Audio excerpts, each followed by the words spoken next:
But right there, right then, I realized I'd been wrong. Home wasn't a set house or a single town on a map.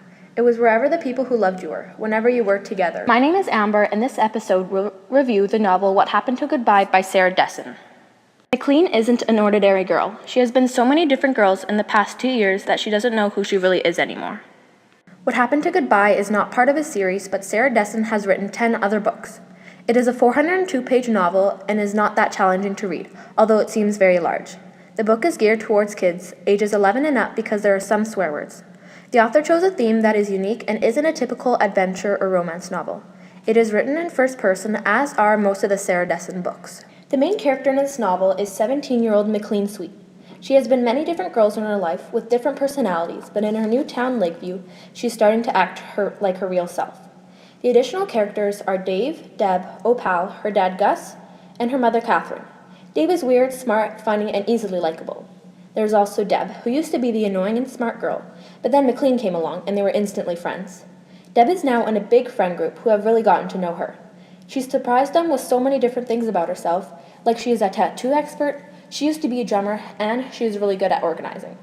Opal is someone who pretends they are strict, but once you get to know them, they are very sweet. Her dad, Gus, is an employee at Eat Inc. He goes to different restaurants and improves their menu. He is very sweet and loves spending time with McLean. Her mother, Catherine, is kind, but McLean feels like she is annoying sometimes. She always asks McLean to visit her and the twins, but McLean can't forgive her for leaving her dad. What Happened to Goodbye is a book about friendship and finding your true self. It shows that you shouldn't pretend that you're someone else. It also shares the message that you should be grateful that you have friends and family who love you and are there for you. The book takes place at Luna Blue, the town's best Mexican and Italian restaurant, where McLean spends most of her time helping out with a community project and hanging out with her friends. There's also McLean in her dad's house and her school, Jackson High School. The author described the different locations very well, and you can picture them easily. She wrote the book in the present and described the setting realistically. I really liked the book, What Happened to Goodbye. It was really interesting because it had an extremely good meaning, which some teens might relate to. This book is different from all the other Sarah Dessen books. She never repeats the same theme. This book wasn't on the sad side, it was more of a happy and funny novel. I think it had a good impact because after you read the book, you remember the good things McLean did, like how she finally showed her real self to her friends and how she eased up on her mother, and they grew closer together. The author's writing style was very easy to follow. It wasn't a confusing or all-over-the-place book. She did a very good job of getting the message across in the book. I was a little confused of the genre because I didn't know if it was an adventure book or a romance book.